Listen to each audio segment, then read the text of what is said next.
So beginning, what do we generally begin with? These are pictures of my neighbor's yards next to me. The weeds didn't come out as well as I wish they had.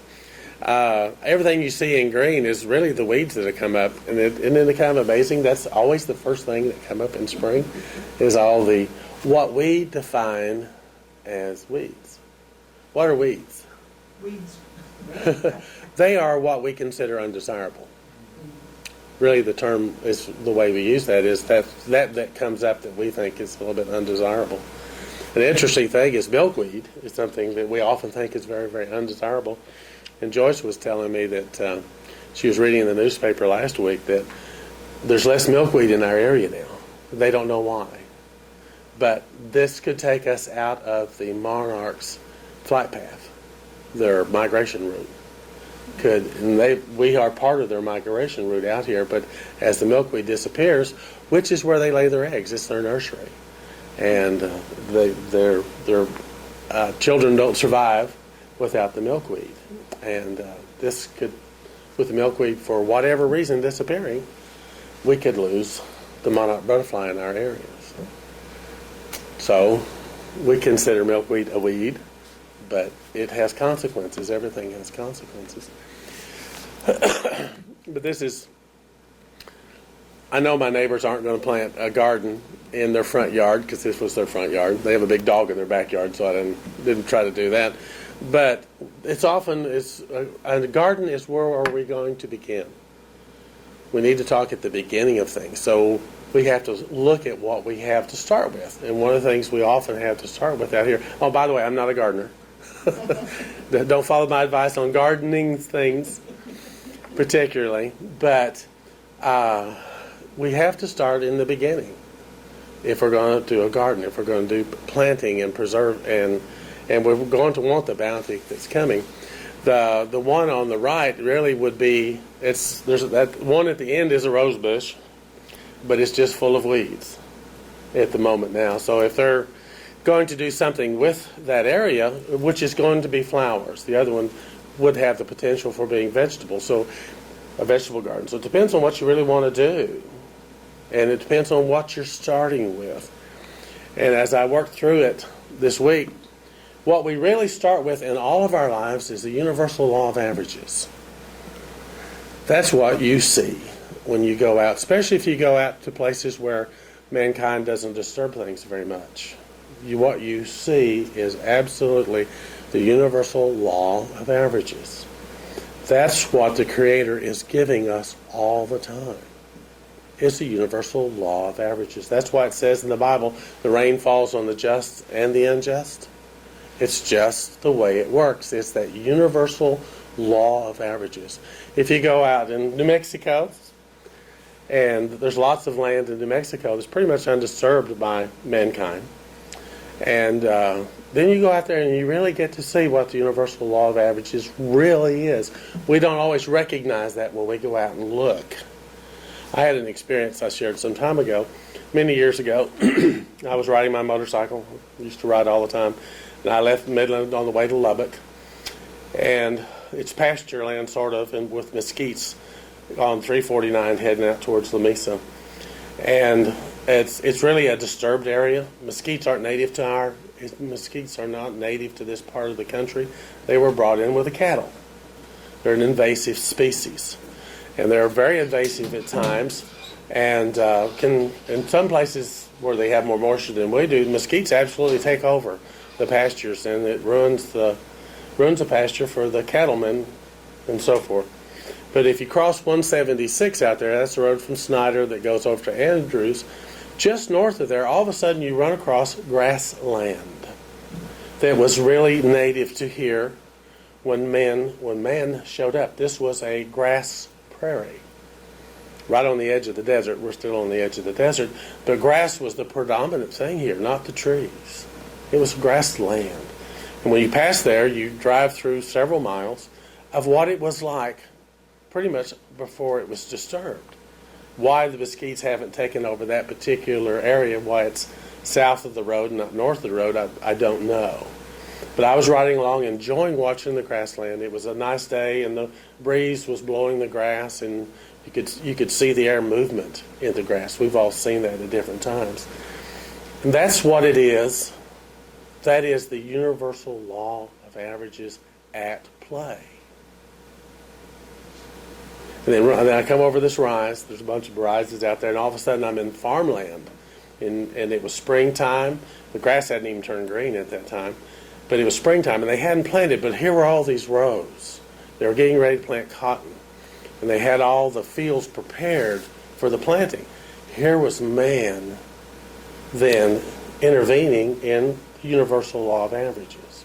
But the universal law of averages is where we all start. It's what's always going on around you all the time. And it is a gift. The universal law of averages is the gift of life that comes to all men, all life itself, from the Creator. And that's the way I think it's important for us to stop and look at. This is the gift that's given to us. This is where we're all starting from. It is what is out there. That's why the weeds come up first, and I don't know why the weeds come up first, and we label them that way because I don't really desire them. I hear a lot of people say at this particular time of the year their yards are absolutely full of dandelions, and they come up and they're big, and they will damage the grass, which is what we prefer, and they'll damage your lawn if you don't go out there and remove them. Again, the process of us intervening like we do in gardening. We are actually intervening in the universal law of averages. But there is something else that's also going on besides the universal law of average. Part of the weeds in my life aren't just the universal law of averages. I'll go back to the song. That was a lovely song, wasn't it? Sowing Love. I had not heard that in a long time. That was about 20 years ago, I think, when that was popular. And I had listened to the song. I remember listening to it before. And what a beautiful story. You know, the father isn't so in love with the family. The mother is so in love with the family, is what he's saying over and over again. And he got to learn lessons following his father, planting the garden, getting the soil prepared for the garden. He got to watch the mother doing the love for her family, the family too. Was that your experience growing up? It wasn't mine. That was not my experience of life growing up. Not my experience at all. And I need to know where some of the weeds of my life come from. Some of the weeds of my life come from my family experience and my community experience. All that is really impressed upon us as children. What your primary family did really impressed upon a whole lot of who you are still today, especially who you are as a young person.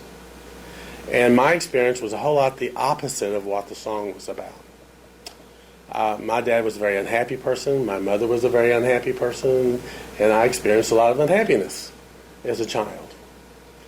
And not learning as a young person how to deal with that, there were a lot of undesirable things, weeds, in my life for a long time.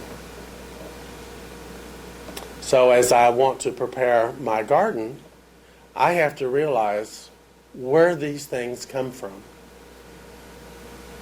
There's a universal law of averages that we all deal with, and then the other thing that we each individually deal with, it was our family situation, whatever it was. Whatever it was. Because that's the important thing to do when we get to be a little older and we learn the process and how life really goes. The opportunity to make choices. Do I want to be what was presented to me when I was a child? I have a brother and sister, and they didn't even think about it. And I thought about it a lot. And why I did and they didn't, I have no clue. But I thought about my life a lot, and I thought a lot about my situation as a child. And I was real determined not to live the life my dad lived. I made choices. Now, I made some real uninformed choices a whole lot of the time because I didn't understand so much of what I do understand today. So my garden wasn't always as plentiful or as pretty or as desirable as I wanted, because I didn't know how. I didn't know how to live the life that I wanted to do. And it's the garden analogy is so important. What if you get your garden all prepared, and I've seen people do this. Joyce has a neighbor, and he brings people. It's this his yard. It's not a garden, and he'll hire people to come in and clean up the yard and knock down all the weeds and get it all prepared, and then he abandons it. Well, in a few months, it's all grown back up again. The hedges, everything needs to be treated properly again. He makes a start, but then he don't stay with it, and the weeds come back. The weeds come back and come back. And Joyce watches out her window, and she's a gardener, and she loves lawns, and she's a flower gardener, and she just loves doing that. To her, that's being close to God. I don't have the same experience that she does. To me, it's dancing is so much more close to being to God for me. And we all have our own unique experiences of that. And we're supposed to. We're very unique that way. And we need to honor all our uniqueness. But we also need to know how all this works around us. To be a good gardener, you really have to understand. Taffy's a gardener, and we were talking about this a little bit at the beginning. And she gave me so much stuff this morning, and I go, you've got to, and it's the next thing. Because the next thing in your garden of your life is your self-esteem. Your self-esteem is analogous to the soil. And Taffy, and that's what I was saying, Taffy is telling me about soil. If you really want to garden in this area, and it's not easy in this area, our soil is very different. It's not very rich soil. The further you go west, the less rich it is too. But you've got to know the content of your soil so that you can prepare it properly, so it will provide the nourishment for the seed you're going to plant. If you go out there and just stick those seeds in the ground, even if you turn it up and you get it ready, if the balance of nutrients aren't there and you don't do something about it, your garden is really not going to be the magnificent thing that you might have in your mind. I've had that experience a lot, by the way, because I didn't do those things. But in the garden of your life, the soil is your self-esteem. It is so important, because that's where we're planting the seeds, is in your self-esteem. What you think about yourself, what you think of yourself, is the soil of your life. And you plant all the seeds you want to, and if it's barren, you get less. You get less than what the potential of life is. So that's a place that we really have to do a lot of work. In a garden, if you want a good garden, be sure you test the soil. Or you know from experience, or you ask a gardener, what should I do? What do I need to add to my soil? What do I need to do to get it properly prepared so that I have the abundance that the universe really wants to give us? But if it's planted in poor soil, if we plant our seeds in low self-esteem, and I got a lot of low self-esteem from my primary family. My dad had low self-esteem, so guess what? My mother had low self-esteem, and the people around me did. I molded myself. We don't mold ourselves. It's impressed upon us. It's pressed upon us. So you walk out into life as this young person with all this stuff that's been impressed upon you. But you have a choice. Just like when you're preparing your garden. Take a look. Take a look. Being aware is so important in all this process of all of life. It's like being aware of the soil in your garden. Will it, like it is, give me what I want? If not, I can do something about that. I can go to the hardware store and I can buy the ingredients. Or I can go to the plant store and I can buy the ingredients to build up that soil And then when I put those seeds in there, I'll get the abundance that it is capable of producing, which is more than if I don't work on the soil. The same with your life. The very, very same with your life. If we have low self-esteem, our seeds don't give us near the fruit that we can have.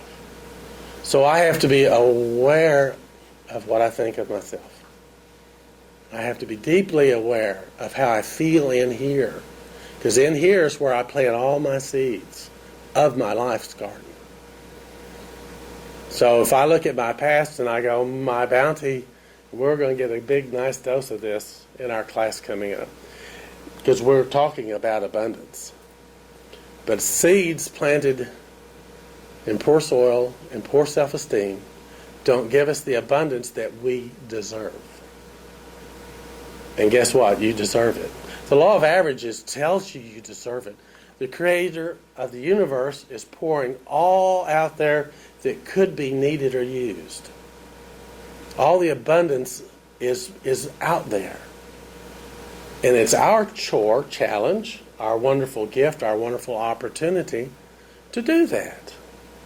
To get all that back that the Creator wants to give us. In the reading this morning, the Creator wants to give you all you can use. That's the Creator's desires, to give you all you can use. Everything that could make your life happy. The wonderful opportunity of humans is we have choice. We have choice about this. But we have to do it with that deep awareness of knowing how the universe works, understanding that law of averages, and then understanding who we are and what was given us and what pruning, what weeds we want to remove from our own lives. Because one of the things weeds do is suck up the nutrients and give us not what we want.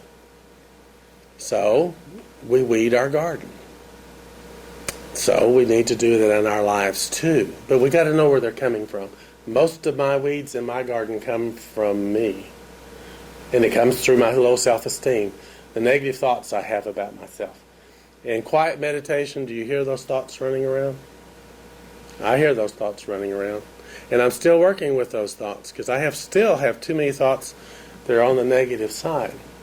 Wonderful thing about the universe, though, the universe being so loving, hears my loving thoughts more than it hears my negative thoughts. My life is so much more abundant. It's so much more loving than I ever dreamed. But it takes this process. It's this deep preparation before we start our garden that is so vital.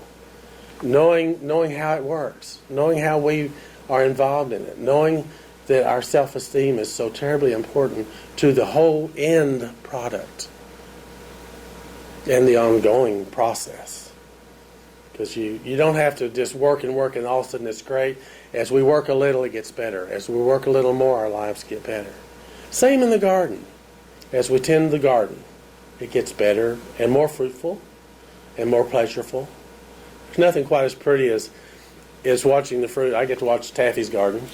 I get to go down and watch what she does and seeing the fruit come to the plants.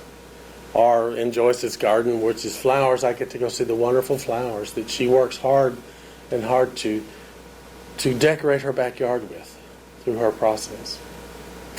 So it's our opportunity to take all this knowledge and move forward with it.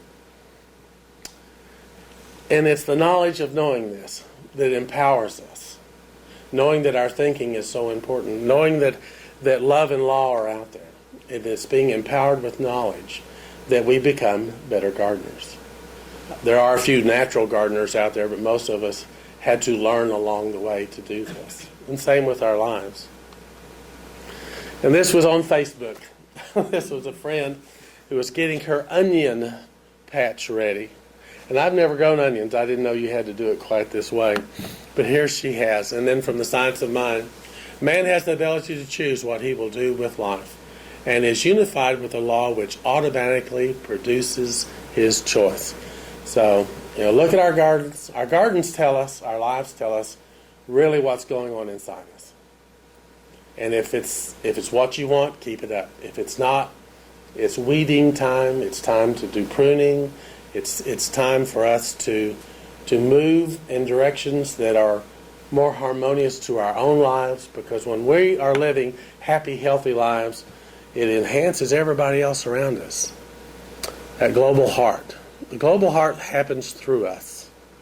It happens through us by doing this process. The world is not a happier place until you are a happier person. And a really nice garden can help us be happier people. It really can. The garden of your life, the garden of your backyard, your flower garden, whatever it is. Happiness is what the love of the universe wants all of us to have. And it happens through the law, which happens through us. And there's no other way for this process to work. I'd like to know the guy who wrote the lyrics, at least, to that song. I don't know if it was the singer that wrote the lyrics. What a wonderful childhood he had. What a wonderful childhood he is presenting to us. And our opportunity is to go forward and be those kind of people his parents were. And what they were was in love with family, in love with life, and sharing that love with everyone. That's a beautiful song. It really is. It's not totally idyllic. We can do it. We can be there. We are the people who can do this, because we have the understanding that empowers us to do this, which means we have chores to do. We have chores to do in our gardens. But the results of doing our chores is a better life for you and a better life for everybody around you. And even though I'm not a good gardener, I know that's the truth. Thank you very much this morning.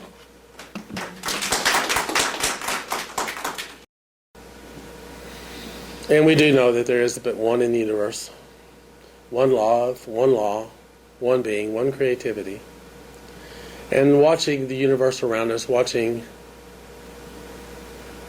see love, and we see abundance, and we see joy, and we see beauty happening all around us all the time. Even though we totally don't understand it all yet, we do still see the wonders around us.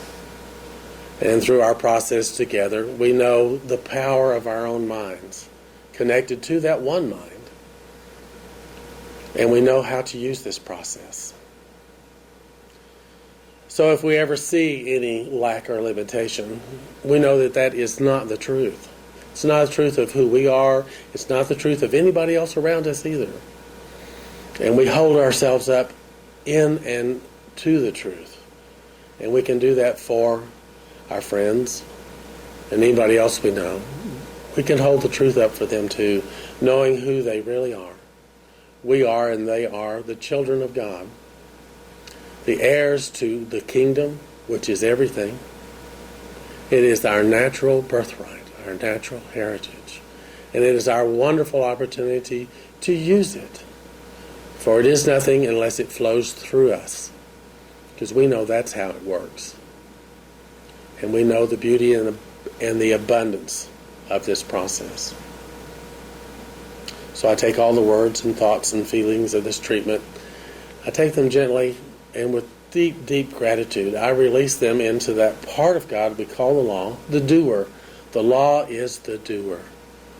And it does it without questioning.